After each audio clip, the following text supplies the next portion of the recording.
Good evening. I think we can go ahead and start. I want to welcome you to the New Orleans Jazz Museum and thank the New Orleans Jazz Museum for hosting us in this beautiful space where we've been for several years. In pandemic years, I don't know how many that is. Special thanks to Mike Mitchell from the Jazz Museum, as well as Travis, who's in the back there handling sound and such. I also want to thank Tracy Cunningham. Yeah. And most importantly, my co-curator of this event, Paul J. Willis, the executive director, who's hanging out in the back.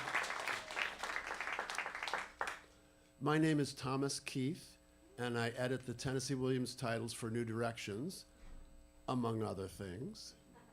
There's a full bio in the festival program, or full bio. So for our readers tonight, they do deserve fuller bios, which are in the festival catalog, but I'm gonna just introduce them so you know who's reading what. First of all, a distinguished professor at Georgetown University, Maureen Corrigan. There she is. The book critic for NPR's Fresh Air, and among her many honors, a citation for excellence from the National Book Critics Circle. Her memoir, Leave Me Alone, I'm Reading, was published in 2005. The author of 6 novels, a story collection, and a book of nonfiction, Michael Cunningham is best known for his PEN/Faulkner Award and Pulitzer Prize-winning novel, The Hours, which was also made into a successful film.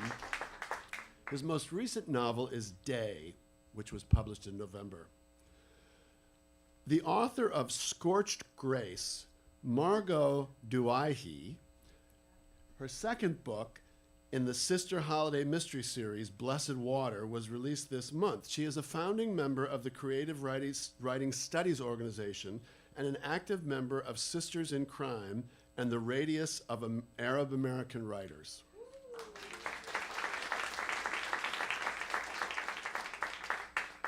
A Black queer poet and storyteller, Jubi Ariolla-Headley is the author of Original Kink, Poems, which received the 2021 Housatonic Book Award.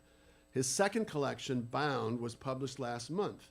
He appeared on PBS NewsHour's Brief But Spectacular segment, and he is currently at work on a memoir of essays.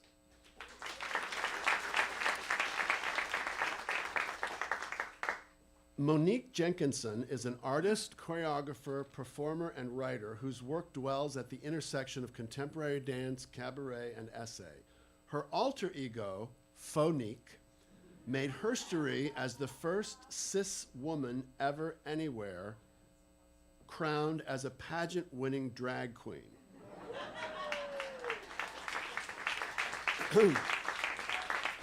She has just published her memoir titled Faux Queen. Actor Jacob Storms has performed and toured the has toured his United Solo Award-winning one-man show, Tennessee Rising, The Dawn of Tennessee Williams, around the country, as well as to critical acclaim at the Edinburgh Fringe Festival. And he is performing it this week in New Orleans as part of the festival and the Last Bohemia Festival. Last but not least, the author of 11 novels, 2 collections of stories, and several books of criticism, Colm Toibin was born in Dublin, is the winner of, among other honors, the Los Angeles Times Book Prize, and has been shortlisted 3 times for the Booker Prize. He teaches at Columbia University. His novel Brooklyn was made into a successful film, and his most recent novel, Long Island, is the sequel.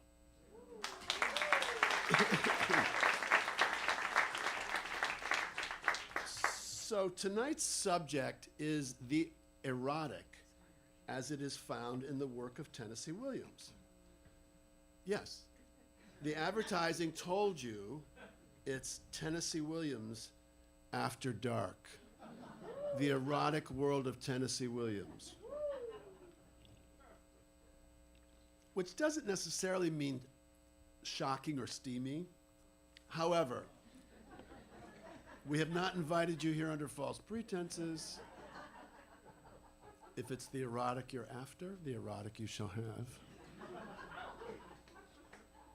One of the conundrums about Williams and his reputation is that he was frequently reviewed and even more often sold and advertised as being the author of sensational, salacious, and dirty plays and movies. I'm going to give you just 3 examples of some of the film advertising. It could go on for an hour. Night of the Iguana. 1 man, 3 women, 1 night. The night of the Iguana. Since man has known woman, there has never been such a night. I would expect an orgy from that. Sweet bird of youth. He used love like most men use money. Never before, even in the love-hungry world of Tennessee Williams, has there been a girl like Heavenly. Never before, even in the savage world of Tennessee Williams, where there are no rules and no limits, have people tasted so deeply of life's pleasures. Okay.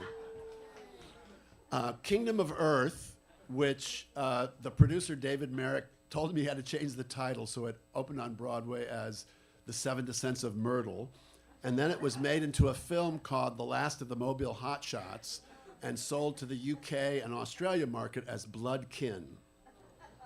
On the posters it says, and it's playing right now at the Tennessee Williams Theater Company of New Orleans. Tennessee Williams' story of 2 brothers and the woman they shared. In a large circle nearby, on many of the posters, there is a warning, suitable for adults only. That sounds pretty good. Okay, well, his plots and dialogue, how well, rather, his plots and dialogue match those descriptions, let's just say is in the eye of the beholder. Yet well over half a century has passed since those plays were first performed and those films were released, and what was scandalous or filthy back then would barely warrant a ho-hum these days. He was even discreet in most of his correspondence and his journals. He used a metaphor for the squeaking of rusty bed springs, the nightingale sang, to describe a successful date. Tonight we're going to hear a couple of poems, a letter, and excerpts from some of Williams' plays that will perhaps offer you a sense of what Tennessee Williams' erotic sensibilities as a writer actually were. This is just a small sampling. When I began to look for this kind of material specifically, I found the amount he wrote on the subject to be staggering, and all of it needs some context. Most of his evocations of physical intimacy are character-driven, usually taking place in the past, in the character's imagination, in the future, or off stage. First, we'll hear a poem that Williams began writing during his very first days in New Orleans at the beginning of January 1939. He arrived a virgin, he was a late bloomer, and he was beginning to explore his sexuality and all the feelings that came with it. Margot Douaihy, if you would come up to the podium here, is going to read Mornings on Bourbon Street. As is so often the case throughout Williams' poems, stories, and plays, love and physical intimacy become interchangeable. Margot? Mornings on Bourbon Street. He knew he would say it, but could he believe it again? He thought of the innocent mornings on Bourbon Street, of the sunny courtyard, and the iron lion's head on the door. He thought of the quality light could not be expected to have again after rain. The pigeons and drunkards coming together from under the same stone arches to move again in the sun's faint mumble of benediction with faint surprise. He thought of the tall iron horseman before the cabildo, tipping his hat so gallantly toward the old wharves, the mist of the river beginning to climb about him. He thought of the rotten, sweet odor the old quarter had, so much like a warning of what he would have to learn. He thought of belief and the gradual loss of belief and the piecing together of something like it again.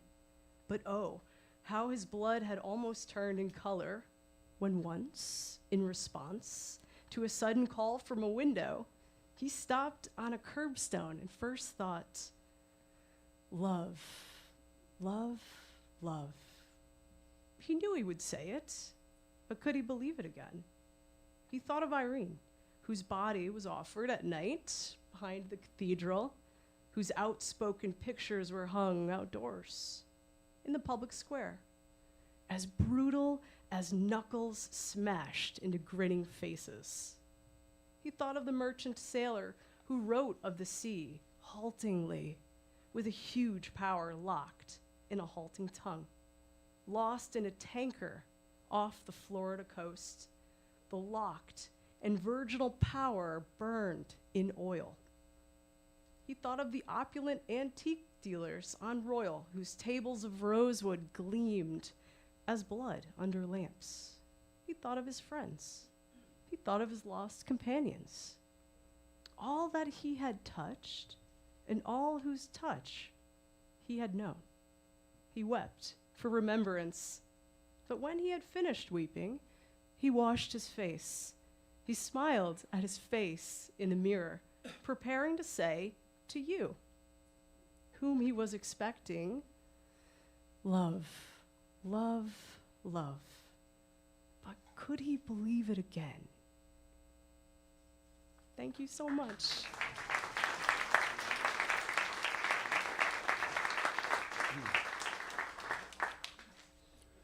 Next, we'll hear a sample of the kind of raw and yet still poetic description of sex that is almost never found in Williams' plays, but is what you really came to hear.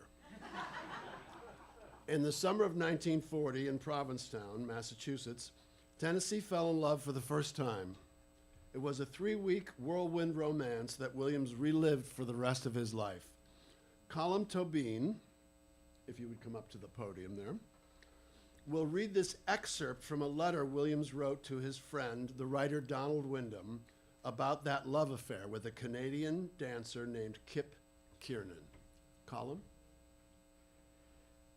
Letter to Donald Wyndham, Captain Jack's Wharf, Provincetown, Massachusetts, July the 29th and 30th, 1940. Dear Donnie, your letter came at a very opportune moment as I was feeling blue. My life is now full of emotional complications which make me write good verse, at least a lot of it, but make my mental chart a series of dizzy leaps up and down. Ecstasy one moment, oh dapple fawn, and consummate despair the next. Never thought I could go through something like this again. But you never know. It looks like I may stay here for a week or so longer. Aside from the emotional business, life here is delightful. I'm being courted by a musician, and a dancing instructor, and a language professor. One of them has a big new Buick, a car? I've got to go again. One of them has a big new Buick and drives us all over the Cape. They all want Kip, but hope to English off me or something, since he is so apparently less accessible than me, an unmistakable bitch, me. I think love has made me young again. Or maybe it's the blue dungarees. Full of quaint and curious people, this town, and the sand dunes, seagulls, and the clear, cool, tranquil bay water is Il Paradiso, sung by Enrico Caruso. I even have a little female on the wharf who wants to be an actress and washes my sweatshirts for me. They had another announcement of my play, Battle of Angels, in Sunday Times, but I have heard no definite statement from Langer. If everything fizzles out, I'll come home very quickly. But please don't hope to see me that soon. Love to you both. Remember, in your orisons, sweet nymph, Tennessee. And later, the same letter. Everything is okay again, and I didn't have to move downstairs after all. He slept alone on the beach because he needed some sleep. Doesn't get much with me. But that's his own fault for being so incredibly beautiful. We wake up 2 or 3 times in the night and start all over again, like a pair of goats. The ceiling is very high, like the loft of a barn, and the tide is lapping under the wharf. The sky amazingly brilliant with stars. The wind blows the door wide open. The gulls are crying, "Oh Christ, I call him baby like you call Butch. Though when I lie on top of him, I feel like I was polishing the Statue of Liberty or something. He is so enormous. Great bronze statue of antique Greece come to life. But with a little boy's face, a funny upturned nose, slanting eyes, an underlip that sticks out, and hair that comes to a point in the middle of his forehead. I lean over him in the night and memorize the geography of his body with my hands. He arches his throat and makes a soft purring sound. His skin is steaming hot like the hide of a horse that's been galloping. It has a warm, rich odor, the odor of life. He lies very still for a while. Then his breath comes fast and his body begins to lunge, great rhythmic plunging motion with panting breath, and his hands working over my body, then sudden release, and he moans like a little baby. I rest with my head on his stomach. Sometimes I fall asleep that way. We doze for a while, and then I whisper, "Turn over." He does. We use brilliantine. The first time I come in 3 seconds. As soon as I get inside, the next time is better, slower. The bed seems to be enormous. Pacific, Atlantic, the North American continent. A wind has blown the door open. The sky is full of stars. Huge high tide is in and water laps under the wharf, and we're so tired we can't move. After a long while he whispers, "I like you, Tenny." Hoarse, embarrassed, ashamed of such intimate speech, and I laugh, for I know that he loves me, that nobody ever loved me before so completely. I feel the truth in his body. I call him baby, and I tell him to go to sleep. And after a while he does. His breathing is deep and even, and his great deep chest is like a continent moving slowly, warmly beneath me. The world grows dim. The world grows warm and tremendous. Then everything is gone, and when I wake up, it is daylight. The bed is empty. Kip is gone out. He is dancing, or posing naked for artists. Nobody knows our secret but him and me. And now you, Donny, because you can understand. Please keep this letter and be very careful with it. It's only for people like us who have gone beyond shame.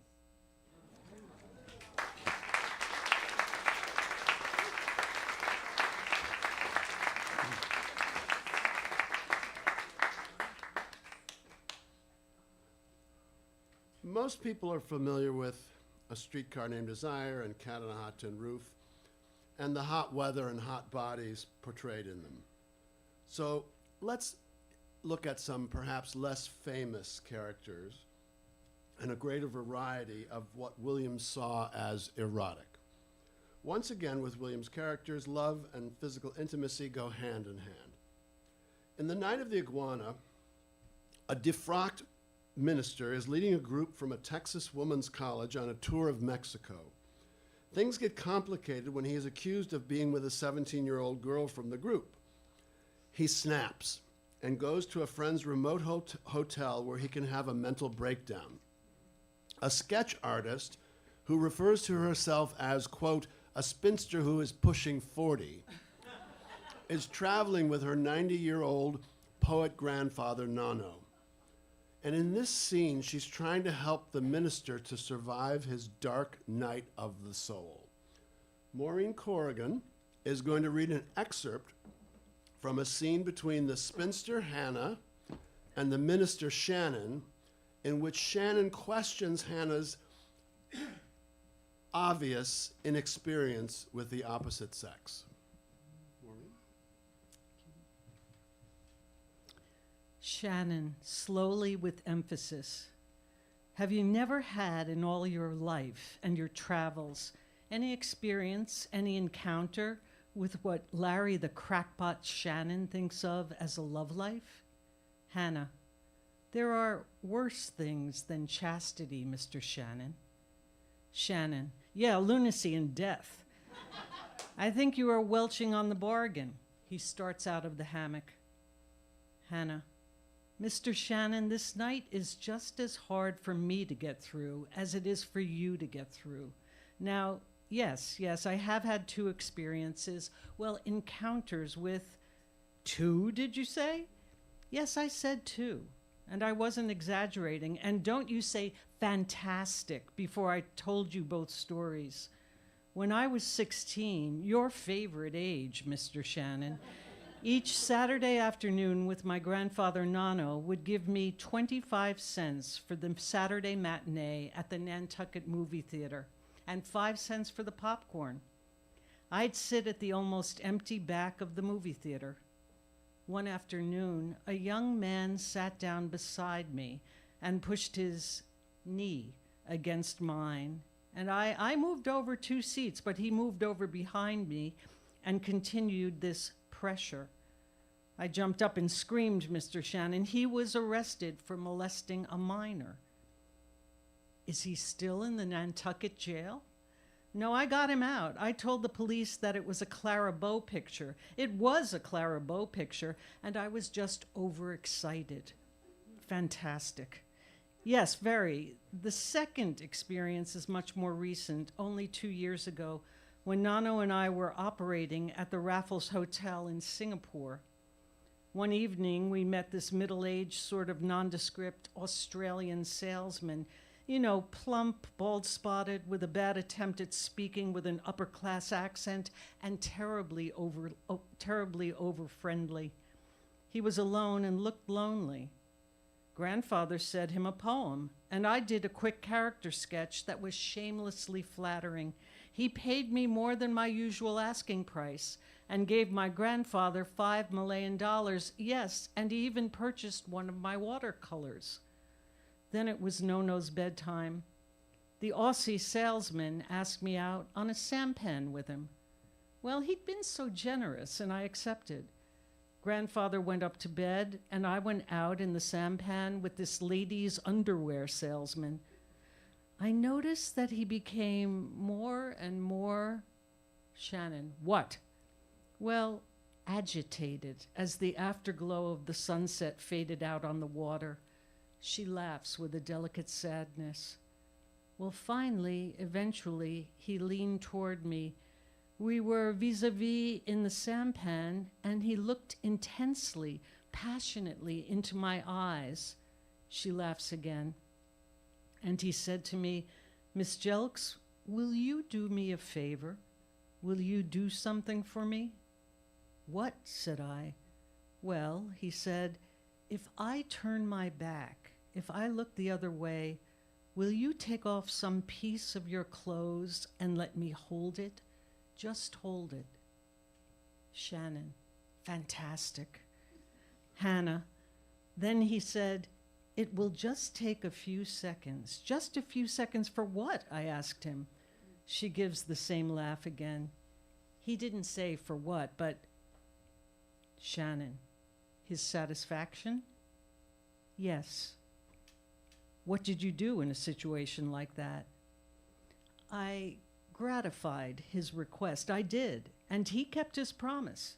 He did keep his back turned till I said ready and threw him the part of my clothes. What did he do with it? He didn't move, except to seize the article he'd requested. I looked the other way while his satisfaction took place.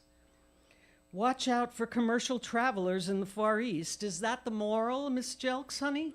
Oh, no, the moral is Oriental. Accept whatever situation you cannot improve. Shannon, when it's inevitable, lean back and enjoy it. Is that it? He'd bought a watercolor. The incident was embarrassing, not violent. I left and returned unmolested. Oh, and the funniest part is that when we got back to the hotel, he took the piece of apparel out of his pocket like a bashful boy producing an apple for his school teacher and tried to slip it into my hand in the elevator. I wouldn't accept it. I whispered, "Oh, please keep it, Mr. Willoughby." He'd paid the asking price for my watercolor, and somehow the little experience had been rather touching. I mean, it was so lonely out there in the sampan with violet streaks in the sky and this little middle-aged Australian making sounds like he was dying of asthma, and the planet Venus coming serenely out of a fair weather cloud over the Strait of Malacca. And that experience, you call that a love experience? Yes, I do call it one. He regards her with incredulity, peering into her face so closely that she's embarrassed and becomes defensive. Shannon, that sad, dirty little episode, you call it a... Hannah, cutting in sharply. Sad it certainly was for the odd little man, but why do you call it dirty? Shannon, how do you feel? How did you feel when you went into your bedroom? Confused. A little confused, I suppose. I'd known about loneliness, but not that degree or depth of it. You mean it didn't disgust you? Nothing human disgusts me unless it's unkind, violent. And I told you how gentle he was, apologetic, shy, and really very well delicate about it. However, I do grant you, it was on the rather fantastic level.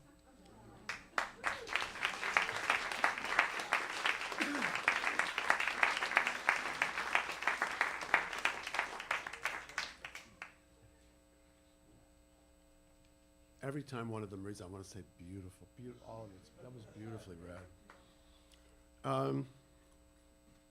In The Rose Tattoo, a Sicilian widow, Serafina, has been grieving the death of her husband for 3 years. Her longing for him has taken on histrionic proportions. She refuses to take care of herself, change her clothes, or speak to anyone. A devout Catholic, Serafina has created a shrine to her husband's memory that has become a substitute for living her life. Jacob Storms is going to read the scene in which Serafina, who is a seamstress, confronts a couple of floozies who stopped by to pick up a shirt on their way to New Orleans to meet men at a Legionnaires convention. Jacob. Serafina says furiously, "I told you women that you was not in a honky-tonk. Now take your blouse and get out. Get out on the streets where you kind of women belong. This is the house of Rosario de la Rosa, and those are his ashes in that marble urn. And I won't have improper things going on here, or dirty talk either. My husband was Sicilian. We had love together every night of the week. We never skipped one. From the night we was married till the night he was killed in his fruit truck on that road there, she catches her breath in a sob. And maybe that is the reason I'm not man-crazy and don't like hearing the talk of women that are." She whirls about distractedly. Go on to New Orleans, you two man-crazy things, you. And pick up a man on Canal Street, but not in my house. At my window, in front of my dead husband's ashes, Serafina's chest is heaving violently. She touches her heart. I am not at all interested. I am not interested in men getting fat and tearing the clothes off girls on Canal Street and dropping paper sacks out of hotel windows. I'm just not interested in that sort of man-crazy business. My folks was peasants, contadini, but he comes from landowners. Signorile, my husband. At night I sit here and I'm satisfied to remember, because I had the best. Not the third best, not the second best, but the first best, the only best. I count the nights I held him all night in my arms, each night for 12 years. 4,380, the number of nights I held him all night in my arms.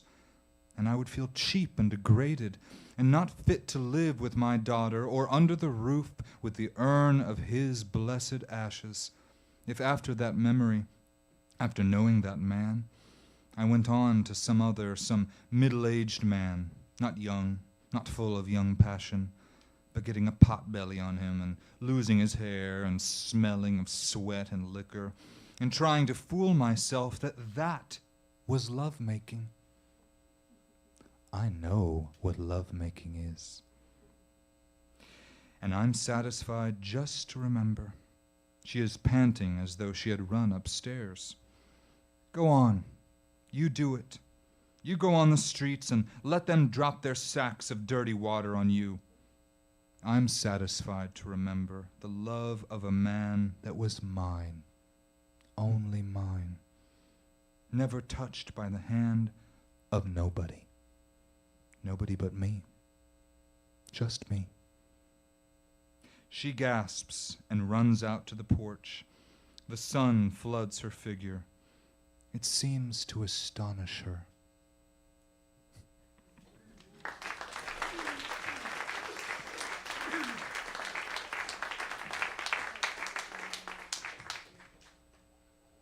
A desperate longing for intimacy is at the heart of Williams' comedy, The Mutilated. Middle-aged Trinket Duggan had a single mastectomy due to cancer, which she refers to as her mutilation. So mortified and ashamed of the mutilation, for many years she used a false name, Agnes Jones, and was so afraid of rejection that she remained celibate. Monique Jenkinson will read the scene in which Trinket tries to gather her courage so she can enter a bar where she hopes she will find love on Christmas Eve. Monique. On the forestage is a bench in Jackson Park. Behind it, on the scrim, is a projection of the equestrian statue of Andrew Jackson. Trinket enters and sits on the bench stiffly. Yes, I felt close to panic, but now I'll get a hold of myself. Why do I care so much? There's nothing shameful, nothing criminal about an affliction, a mutilation. She shakily lights a cigarette. I am not Agnes Jones. I am Trinket Duggan. And I have absolutely no intention of giving up, not a bit in the world. Wouldn't dare to, or care to. Tonight, I'll drive out Agnes Jones. I'll do it right now. How? I'll walk around this bench, and when I've walked around it, Agnes Jones will be out of me and never get back in. She springs up. The sudden action makes her dizzy. She falls back onto the bench and gasps for breath. Then she rises and starts a slow march about the bench. Out, Agnes Jones! Out, Agnes Jones! Out, Agnes Jones! She has returned to the front of the bench. There, now, such a clear, frosty night. I can see my breath in the air, and yes, I'm calming down now. I knew I would, and I am. She sways a bit and falls back onto the bench. Now she speaks in a different voice, harsh with anger and self-contempt. The gates are closed at midnight. It's nearly midnight. My hands are still shaky. It's time for me to go to the Café Bohème and have my absinthe frappé at the corner table with an empty chair across from me, over-tipping as if it was necessary to apologize for sitting alone at a table meant for two. Two. In life, there has to be two. The old winter voice of Agnes Jones is still in me. I said, out, Agnes Jones, out, out, out, and stay out. Once more around the bench. She marches around the bench again. Such a clear, frosty night. Andrew Jackson is all wet. Shiny green like he'd rode up out of the sea. Oh, so much beauty around me. Yes, still, even now. Why should I have room in me for the ugly, cowardly voice of Agnes Jones? Too much solitude can be corrected. Yes, it must be corrected. I will correct solitude. By what? Why not enter the Café Bohème tonight like a gladiator, shouting, "Here I am, the mutilated Trinket Duggan, alias Agnes Jones." Oh, but not daring to expose the mutilation has made me go without love for 3 years now. And it's the lack of what I need most that makes me speak to myself with the bitter old winter cold voice of Agnes Jones. Love, a hand on my breast. Ah! She makes a sound like a hooked fish would make if it could make a sound. She rises, then sits back down. She gives way not to despair, but to some inner convulsion, which makes her produce these dreadful, soft cries.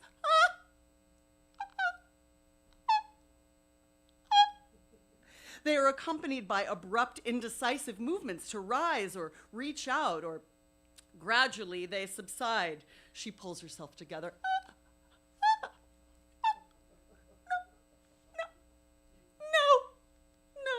No more negative thoughts. Tonight, I'll give myself the Christmas gift of a lover. Yes, I'll find him tonight, and he will be beautiful, perfect. Perhaps he'll be kind even. So kind I can tell him about my mutilation. She acts out the admission. There's something I feel I should tell you before we couldn't get the words out. Oh, but I'll think of something. If I find him tonight, if that miracle happens tonight at the Café Bohème,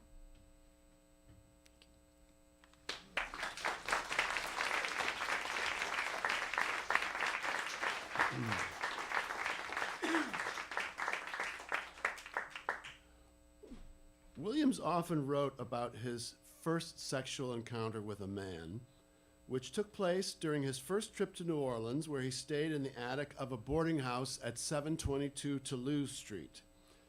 He later referred to it as the time he, quote, discovered a certain flexibility in my sexual nature. Michael Cunningham will, if you would step to the podium, will read one of Williams' descriptions of that experience as told in the play Vieux Carré. In this scene, a shy young writer is prompted to relate the story of his first experience of love to an older painter named Nightingale. Michael. Nightingale. You don't seem experienced yet. Excuse my blunt approach, but are you... He completes the question by placing a shaky hand on the writer's crumpled, sheet-covered body. Writer, in a stifled voice. Oh, I'm not sure I know. Nightingale. Ain't come out completely, as we put it. Completely, no, just one experience. Tell me about that one experience. I'm not sure I want to discuss it. Nightingale, that is no way to begin a confidential friendship.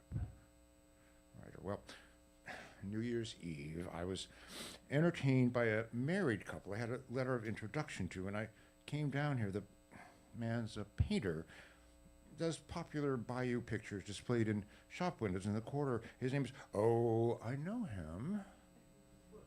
He's got a good thing going, commercially speaking. So, you had an experience with a bayou painter. Writer, slowly, with embarrassment.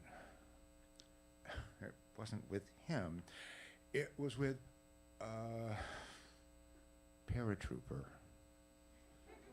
Ah, a paratrooper dropped out of the sky for you, huh? You have such nice, smooth skin. Where are you from? St. Louis. Christ, do people live there? No, it has a good art museum and a fine symphony orchestra and no decent gay life at all. Writer, you mean, you know what I mean. I mean, like the paratrooper. Oh, no, there could be, but living at home. Nightingale, tell me, how did it go with the paratrooper who descended on you? Well, at midnight, we went out on the gallery, and he, the paratrooper, was out on the lower gallery with a party of older men singing Old Lang Syne. How imaginative and appropriate of them. Writer, you know, I noticed him down there, and he noticed me noticing him. He grinned and hollered to come down. He took me into the lower apartment. It was vacant, the other one still on the gallery. You see, I couldn't understand his presence among the screaming old faggots. Well, they're rich and they buy boys, but that's a scene that you haven't learned yet. So, what happened downtown? The writer, he took me into a bedroom. He told me I looked pale and wouldn't I like a sun lamp treatment? I thought he meant my face. So I agreed. Jesus, you've got to be joking. I was shaking violently, like I was a victim of St. Vitus's dance, you know, when he said, undress. But you did. Yes, he helped me. And I stretched out on the bed under the sun lamp, and suddenly he, Nightingale, turned it off and did you. Yes, that's what happened. I think he was shocked by my reaction. You did him, or I told him that I loved him. I'd been drinking. Yeah, love can happen like that for one night only. Writer, he said, he laughed and said, forget it, I'm flying out tomorrow for training base. Nightingale, he said to you, forget it. But you didn't forget it. No, I don't even have his address, and I've forgotten his name. Still, you think you loved him? Yes, I'd like to see some of your serious paintings sometime. Yeah, you will soon, when I get him canvases shipped down from Baton Rouge next week, but meanwhile, his hand is sliding down the sheet. How about this? The writer with gathering panic. I think I better get some sleep now. I didn't mean to tell you all that. Good night. I'm going to sleep. Nightingale, you are alone in the world, and I am too. Listen. Rain. Look, Nightingale says, I'll give you two things for sleep. First this. He draws back the sheet, the light dims. And then one of these pills, I'll call my Sandman special. Right, I don't, shh. Walls have ears. Lie back. And imagine the paratrooper.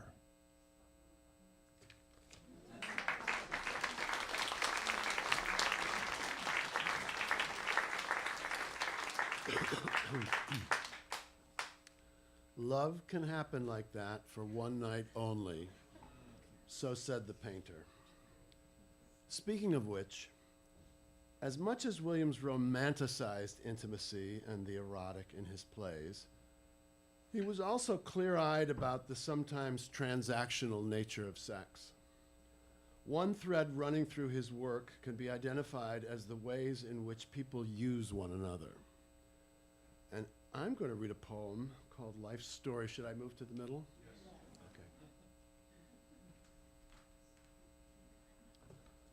Life's Story.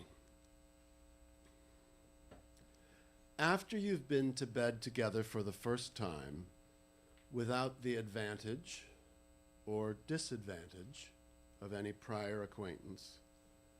The other party very often says to you, "Tell me about yourself. I want to know all about you. What's your story?" And you think maybe they really and truly do, sincerely want to know your life story. So you light up a cigarette and begin to tell it to them. The two of you lying together in completely relaxed positions like a pair of rag dolls, a bored child dropped on a bed. You tell them your story, or as much of your story as time or a fair degree of prudence allows, and they say, "Oh, oh, oh, oh, oh." Each time a little more faintly until the "oh" is just an audible breath. And then, of course, there's some interruption. Slow room service comes up with a bowl of melting ice cubes, or one of you rises to pee and gaze at himself with mild astonishment in the bathroom mirror. And then, the first thing you know, before you've had time to pick up where you left off with your enthralling life story, they're telling you their life story exactly as they'd intended to all along. And you're saying, "Oh, oh, oh, oh, oh." Each time a little more faintly, the vowel at last becoming no more than an audible sigh, as the elevator, halfway down the corridor and a turn to the left, draws one last long, deep breath of exhaustion and stops breathing forever. Then, well, one of you falls asleep, and the other one does likewise with a lighted cigarette in his mouth, and that's how people burn to death in hotel rooms.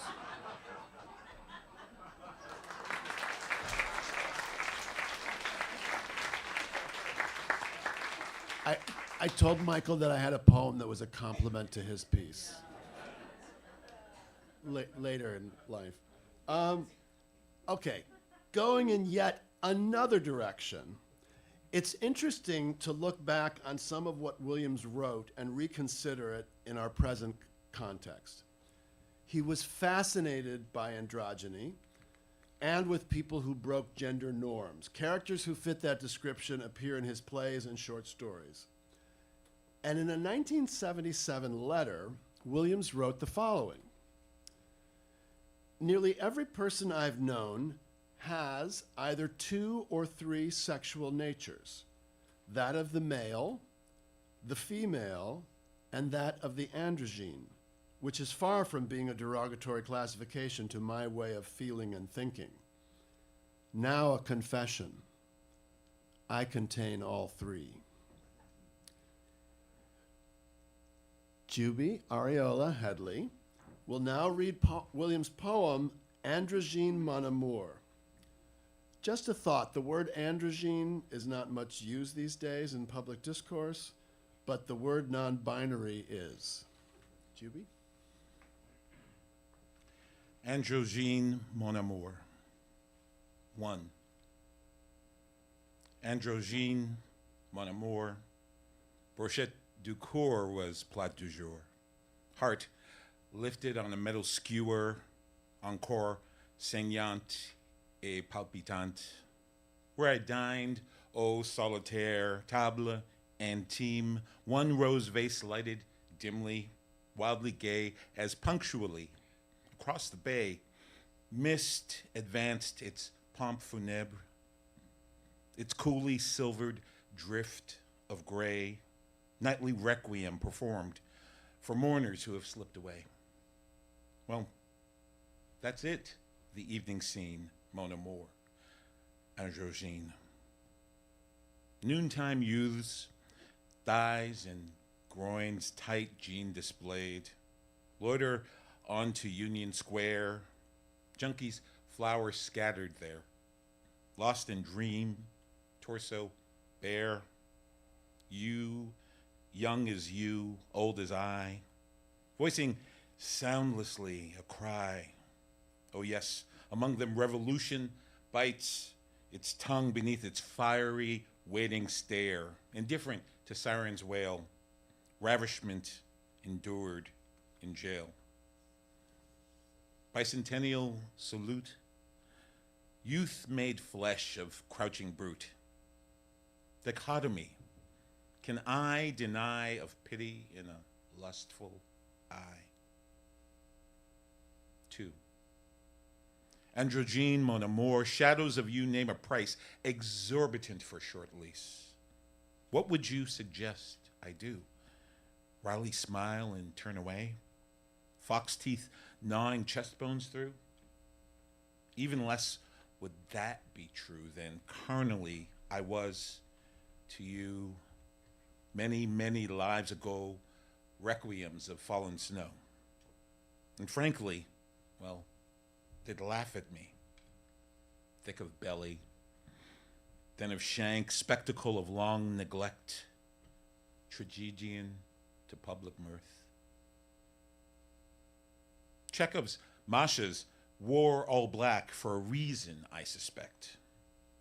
Pertinence? None at all. Yet something made me think of that. Life, the gob exclaimed to Crane, lo, life's a geyser. Oui, d'accord. From the rectum of the earth. Bitter, that, never mind. Time's only challenger is time. 3. Androgyne, mon amour. Cold withdrawal is no cure for addiction grown so deep. Now, finally, at cock's crow, released in custody of sleep, dark annealment, time-worn stones far descending. No light there, no sound there. Entering depths of thinning breath, farther down more ancient stones, halting not, drawn on until ever treacherous, ever fair, at a table small and square, not first light, but last light shows, meaning of the single rose where I dined au solitaire, sous l'ombre d'une jeunesse perdue. A ghostly little customs clerk, vos documents, mesdames, messieurs, whose somehow tender mockery contrives to make admittance here at this mineral frontier, a definition of the pure. Androgyne, mon amour.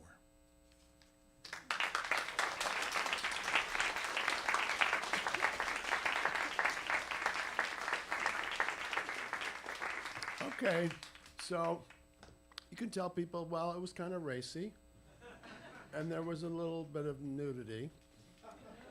But in the meantime, I just would like a round of applause. You read beautifully. Thank you.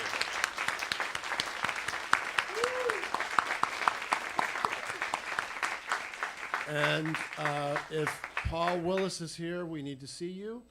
And the rest of you, go spread joy.